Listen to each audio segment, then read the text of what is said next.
Benjamin dropped the empty tray of oranges and knelt beside the grave. The ground was cool under his palms. "Mama," he whispered, his voice trembling. "I miss you. I'm trying, Mama, but it's hard, too hard." The tears came then, hot and uncontrollable. He curled up on the grave, clutching the dry earth as if it could somehow bring his mother back to him. "I don't know why God took you and Papa away from me," he sobbed. "Auntie Nkem does not like me. She beats me, Mama. She starves me. I don't want to stay with her again. I want to come and meet you." 8-year-old Benjamin staggered barefoot along the narrow road, balancing a tray of oranges on his small head. His tiny feet were caked in red dust, and his oversized shorts clung to his skinny frame, drenched with sweat. His heart was heavy, his stomach empty, and tears threatened to spill from his tired eyes. But he knew better than to stop. Auntie Nkem's harsh voice rang in his head. "Benji, if you come back without selling everything, you go chop kentire." Benjamin's stomach turned, not from hunger this time, but from the fear of her whip. Her words stung worse than the beatings she gave him. Ever since his parents had died, she had taken him in, not out of love, but out of some twisted sense of obligation. Every day since then, he had hawked oranges from dawn till dusk, dragging his tired little legs across the town. He paused briefly under the shade of a withered mango tree, the only comfort he could find from the cruel heat.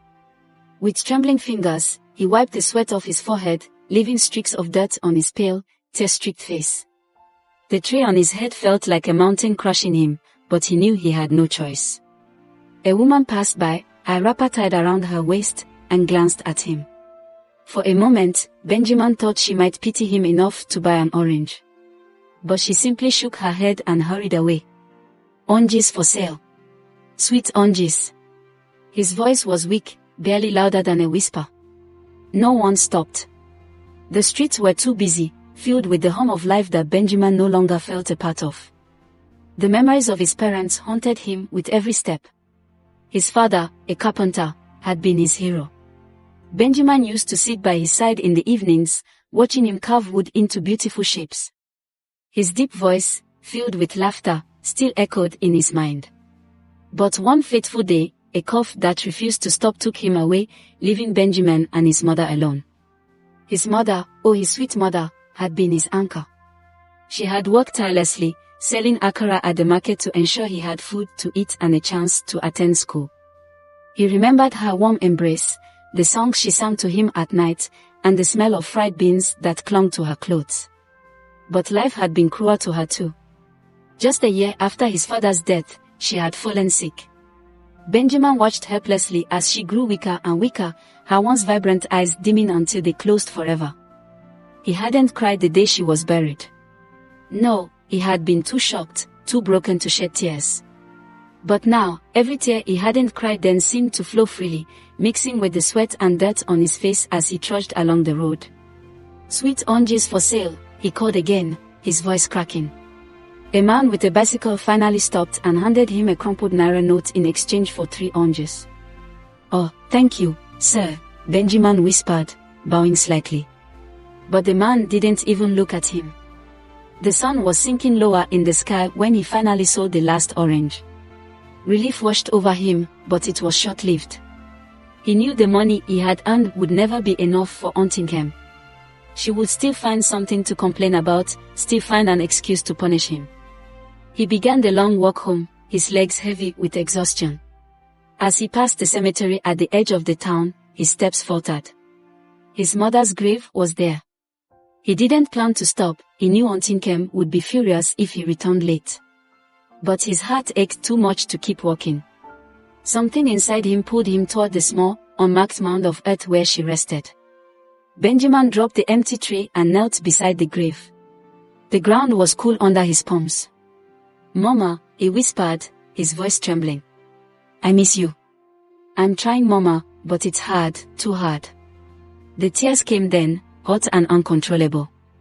He curled up on the grave, clutching the dry earth as if it could somehow bring her back to him. "I don't know why God took you and Papa away from me," he sobbed. "Auntie Nkem does not like me. She beats me, Mama. She starves me. I don't want to stay with her again. I want to come and meet you." The wind picked up slightly, blowing the leaves of the nearby trees. To Benjamin, it felt like a faint caress, as if his mother's spirit was trying to comfort him. He closed his eyes, his thin frame trembling with every breath. The world around him seemed to fade away as he imagined her voice, her laughter, her arms around him. In his mind, she was alive again, smiling down at him, telling him it would all be okay. But reality was harsh, and the wind soon died down, leaving only the oppressive silence of the graveyard. Benjamin sat up slowly, his heart heavy with the knowledge that he had to return to Auntie Nkem's house. If he stayed too long, she would beat him for sure. He wiped his tears with the back of his hand and picked up the empty tray. "Mama, I'll come back tomorrow," he promised, his voice barely audible. "I'll tell you everything. I love you." As he turned to leave, his stomach growled loudly, reminding him that he hadn't eaten all day. He clutched his belly, trying to ignore the pain. The road home stretched out before him like a cruel reminder of his endless suffering. He had no idea how long he could endure this life, but for now, all he could do was keep moving forward. Benjamin's heart raced as he approached Auntie Nkem's house. The dim light of the oil lamp inside shone through the tiny cracks in the wooden door. His small hands trembled as he pushed it open, the creak loud enough to announce his arrival. Auntie Nkem was sitting on a wooden stool in the corner of the room, peeling yam. Her sharp eyes immediately fell on him. "Where have you been?" she barked, her voice cutting through the silence like a whip. I sold all the oranges, Auntie," Benjamin stammered, holding out the crumpled notes he had earned. His legs felt weak beneath him. She snatched the money from his hand and counted it quickly, her lips pursed. "You call this money?" she hissed, her voice dripping with disdain. "You think I sent you out just to crawl back here late with this small change?" I sold everything, Auntie, the money is complete," Benjamin whispered, his voice breaking. He didn't know what else to say. He had done his best, but his best was never enough for her. Before he could react, she grabbed the cane resting beside her stool and stood up. The fear in Benjamin's eyes was immediate, and he slowly stepped back, but the small room gave him no space to escape. "You lazy, useless boy," she shouted, swinging the cane down on him. The first strike landed on his back, sharp and painful. He cried out, but she didn't stop. Again and again, the cane hit his fragile body, each blow pushing him closer to the edge of his strength. By the time she stopped, Benjamin was on the floor, curled up in a ball, his small frame shaking with silent sobs. Auntie Nkem threw the cane aside and spat on the ground, her face twisted in anger. "Now go to bed," she snapped. "And don't even think about eating anything tonight. Useless child." Benjamin didn't argue. He had learned long ago that protesting would only make things worse. Slowly, he picked himself up and limped to the corner of the living room where he usually slept. There was no mattress, no blanket, just the cold, hard floor. He lay down, his thin arms wrapped around his aching stomach, and closed his eyes, trying to block out the pain. But sleep wouldn't come. His body hurt too much, and his hunger gnawed at him like a persistent ache that wouldn't go away. The house was silent now, except for the occasional creak of wood as the wind blew outside. He could hear Auntie Nkem snoring faintly from her room, a sound that filled him with a mixture of relief and resentment. As the night dragged on, Benjamin's hunger became unbearable. He couldn't remember the last time he had eaten a proper meal. His mind wandered to the kind neighbor who lived a few houses away, an elderly woman named Mama Esther. She had always been kind to him, sometimes giving him small pieces of bread or roasted corn when Auntie Nkem wasn't looking. The thought of food was too tempting. He sat up quietly, his heart pounding in his chest. What if Auntie Nkem woke up? What if she caught him sneaking out? The thought alone sent a shiver down his spine, but his hunger was stronger than his fear. Carefully, Benjamin got to his feet and tiptoed to the door. He held his breath, his eyes darting nervously toward Auntie Nkem's room. When he reached the door, he pushed it open slowly, just enough to slip through. The cool night air hit his face, a brief relief from the stifling heat of the house. He ran as fast as his legs could carry him, his bare feet slapping against the dirt road. But he didn't stop until he reached Mama Esther's house. Standing in front of her door, he hesitated. What if she was angry at him for coming so late? What if she didn't want to help him? But his hunger pushed him forward. He raised a trembling hand and knocked softly on the wooden door. It took a moment, but soon he heard footsteps from inside. The door opened, and Mama Esther's kind, weathered face appeared in the dim light of her lantern. "Benjamin, what are you doing here at this time of the night?" she asked, her voice filled with concern. I'm sorry, Mama Esther," Benjamin whispered, tears streaming down his face. "I'm so hungry. I haven't eaten all day." Her expression softened immediately. "Oh, my poor child. Come inside," she said, opening the door wider. Benjamin stepped into her small, cozy room, his stomach growled loudly, and he looked down, embarrassed. Mama Esther noticed and placed a gentle hand on his shoulder. "Sit down, Benji. Let me get you something to eat," she said softly. He sat on a small wooden stool near the table, his eyes following her every move as she uncovered the pot and scooped out a piece of yam. She added a little stew and placed the plate in front of him. "Eat, my child," she said, her voice tender. Benjamin didn't need to be told twice. He picked up the food with his trembling hands and began eating, tears streaming down his face as the delicious meal filled his empty stomach. It wasn't just the food, it was the kindness, the feeling of being cared for, even if only for a moment. Mama Esther watched him quietly, her eyes filled with sadness. She had seen how Auntie Nkem treated the boy, but she felt powerless to intervene. Still, she did what little she could to make his life a bit easier. When Benjamin finished eating, he looked up at her, his eyes red and swollen from crying.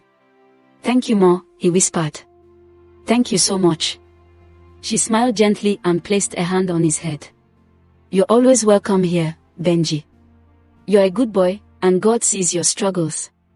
He will make a way for you, my child." Her words brought a small measure of comfort to his aching heart. For the first time that day, he felt a glimmer of hope, however faint. But he knew he couldn't stay. If Auntie Nkem woke up and found him missing, the punishment would be even worse. Reluctantly, he stood up. "I have to go now," he said, his voice filled with regret. "Thank you again, Ma." She nodded, her eyes heavy with concern. "Be careful, Benjamin. And remember, you can always come to me if you need anything." He nodded and stepped out into the night, his stomach full but his heart still heavy. The road back home felt even longer, the weight of his life pressing down on him like never before. As he approached the house, he paused, staring at the faint light coming from the window. He didn't know how much longer he could endure this life. But for now, he had no choice. With a deep breath, he opened the door and stepped inside, the cold floor greeting him like an old enemy. And so, Benjamin lay down once again, his body sore, his heart heavy, but his stomach finally full. As sleep began to claim him, his mind wandered to his parents, to the love and warmth he once knew. Would he ever feel that way again? He didn't know. But for now, all he could do was survive. Benjamin woke up the next morning to the familiar sound of Auntie Nkem shouting his name. His body ached from the beating he received the night before, but he forced himself to get up. He knew better than to keep her waiting. "Benji, you better come out here now, lazy boy," she yelled. Benjamin staggered in, rubbing his tired eyes. Auntie Nkem stood there with a tray of oranges, her face stern and impatient. "Take this and go sell them. And don't you dare come back without selling everything," she backed, thrusting the tray into his small hands. "If you think last night's beating was bad, try me today." "Yes, Auntie," Benjamin whispered, his voice barely audible. He adjusted the tray on his head and walked out into the morning sun. The weight of the oranges was nothing compared to the weight in his heart. As he wandered through the dusty streets of the village, he called out weakly, "Oranges for sale. Sweet oranges." But the villagers passed him by without a second glance. He tried harder, raising his voice, but it still didn't help. The day dragged on, and not a single orange was sold. By midday, the sun was high in the sky, beating down mercilessly. Benjamin's throat was dry, and his stomach growled in hunger. His feet felt heavy, and his legs trembled with exhaustion. He found a shady spot under a tree and set the tree down, tears welling up in his eyes. "What am I going to do?" he whispered to himself. He knew Auntie Nkem wouldn't listen to excuses. She would beat him again, maybe even harder this time. As the fear of going home without selling the oranges consumed him, Benjamin thought of his mother. He needed her. He needed her warmth, her love, her kind words that always made him feel better. But he was all alone. Unable to hold back his tears any longer, Benjamin picked up the tree and started walking toward the cemetery. He didn't know why, but being near his mother's grave always gave him a small sense of comfort, as if she were still watching over him. When he reached her grave, he knelt down and placed the tree beside him. The sight of the unmarked mound of earth brought fresh tears to his eyes. "Mama," he whispered, his voice trembling. "I tried, but no one bought any oranges today. Auntie Nkem is going to beat me again. I don't know what to do." His small body shook as he sobbed, his hands clutching the dry earth. "I miss you so much, Mama. Why did you and Papa leave me? I don't have anyone anymore. I don't want to stay with Auntie Nkem. She doesn't love me. She hurts me." Benjamin lay down on the ground, curling up beside the grave. The cool earth felt soothing against his burning skin. As he closed his eyes, he whispered, "Mama, please help me. I'm so tired. I just want to be with you." The exhaustion from the day overwhelmed him, and he soon drifted off to sleep. The world around him faded as he dreamt of better times, of his mother's laughter and his father's strong arms lifting him high into the air. In his dream, they were all together again, happy and safe. But when Benjamin woke up, the warmth of his dream was replaced by the harsh reality of the graveyard. The sun had dipped lower in the sky. He sat up slowly, rubbing his eyes, and turned to pick up his tray.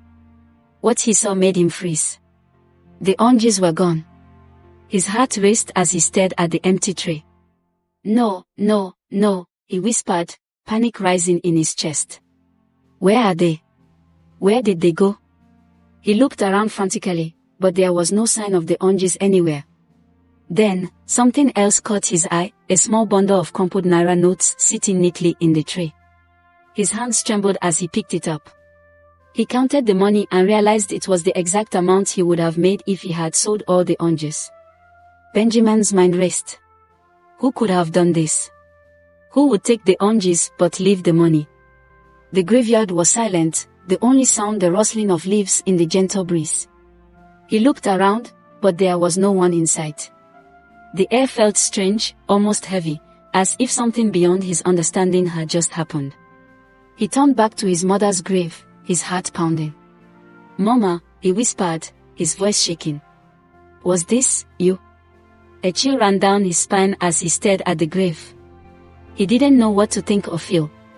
Part of him was terrified, but another part of him felt a strange sense of peace. It was as if his mother was still looking out for him, even from beyond. Benjamin sat there for a long time, clutching the money in his hands. Tears streamed down his face as a mixture of gratitude and confusion filled his heart. "Thank you, Mama," he said softly, his voice breaking. "Thank you." But the relief was short-lived. He knew he had to go back home. Auntie Nkem wouldn't believe him if he told her what had happened. She would accuse him of stealing the money or lying about selling the oranges. He didn't know how he would face her.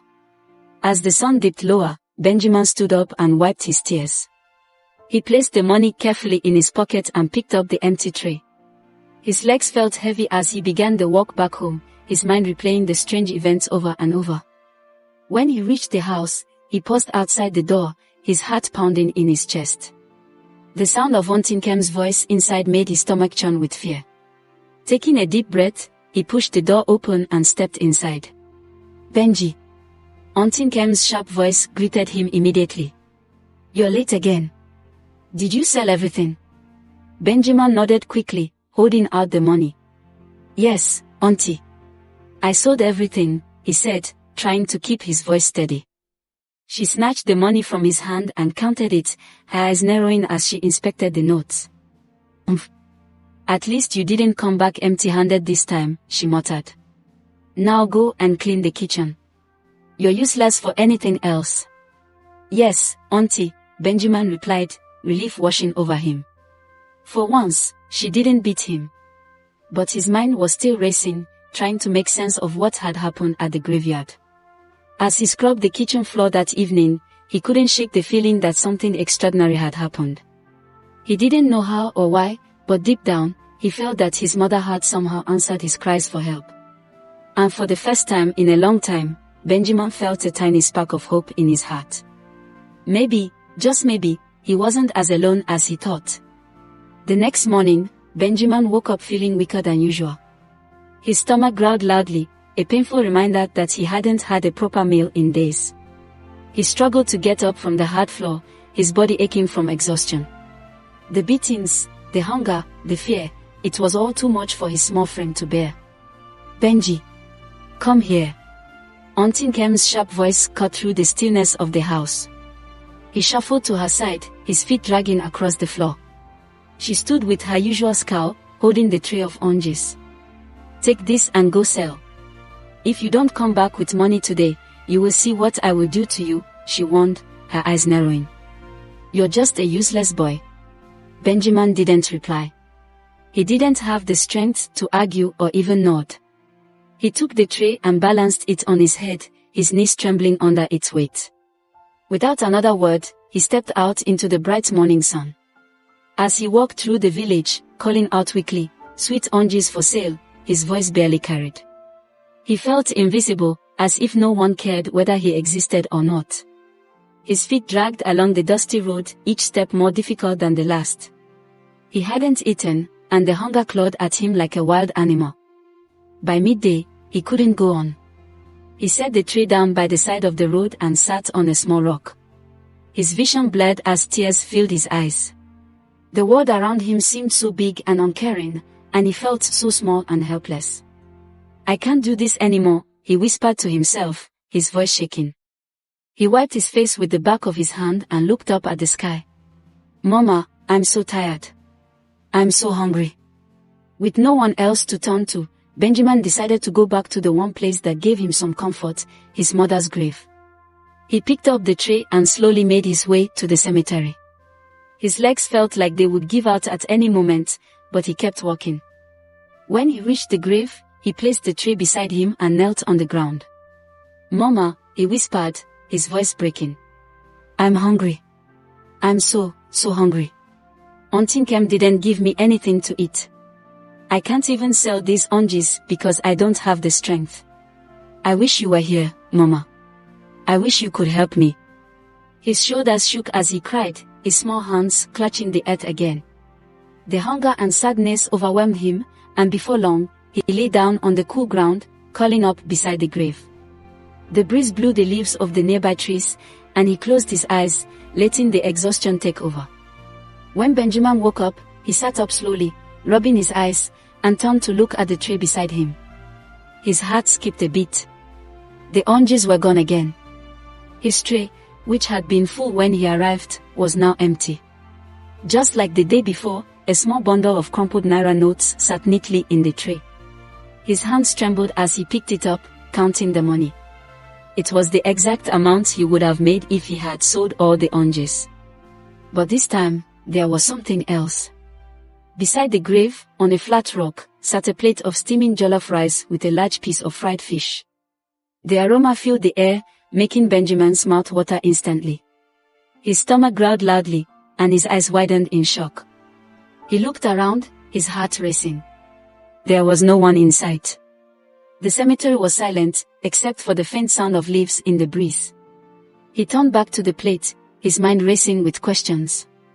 Who put this here? He whispered to himself, his voice trembling. Mama, was it you? The sight of the food filled him with both fear and wonder. He didn't understand how it was possible, but his hunger was stronger than his confusion. He reached out with trembling hands and picked up the plate. The rice was hot, perfectly cooked, with the rich, savory aroma of spices and tomatoes. Benjamin hesitated for a moment, his eyes darting around the graveyard. But there was no one. Just him, the plate of food, and his mother's grave. He whispered softly, "Thank you, Mama," and began to eat. The first bite filled his mouth with a burst of flavor, and he couldn't stop the tears that rolled down his cheeks. It had been so long since he had tasted something so delicious, so satisfying. Each bite felt like a gift, a small moment of comfort in the middle of his pain. As he ate, he felt a warmth in his chest, a feeling he couldn't explain. It was as if his mother was there with him, watching over him, making sure he was okay. The fear he had felt moments ago faded, replaced by a strange sense of peace. When he finished the food, he placed the empty plate back on the rock and sat quietly for a while. The sky was beginning to darken, and he knew he had to go home. But a part of him didn't want to leave. Sitting by his mother's grave, he felt safe, loved, feelings he hadn't felt in so long. Finally, he stood up and picked up the tray with the money inside. "Thank you, Mama," he whispered again, his voice filled with emotion. "I don't know how, but I know you're helping me. I love you." As he walked back home, his mind was filled with questions. Who was leaving the money and the food? Was it really his mother's spirit? Or was someone secretly watching over him? The thought both comforted and scared him. He didn't know what to believe, but one thing was certain, something extraordinary was happening, and it was keeping him alive. When he reached home, Auntie Nkem was waiting for him, her arms crossed and her face stern. "You're late again," she snapped. "Where's the money?" Benjamin quickly handed her the naira notes. She counted it and nodded, satisfied. "At least you did something right today," she muttered. "Now go and clean the kitchen before you sleep." "Yes, Auntie," he replied softly, his heart heavy but his stomach full. As he scrubbed the floors that evening, Benjamin couldn't stop thinking about the graveyard, the missing oranges, the plate of food. He didn't have any answers, but deep down, he felt that his mother was still with him, watching over him in ways he couldn't understand. Did you enjoy this story? What stood out for you in the story? Did you learn something? Please share your thoughts in the comments. Don't forget to give us a like, subscribe to this channel and hit the notification bell so you get notified when the next video is out. Thank you for watching.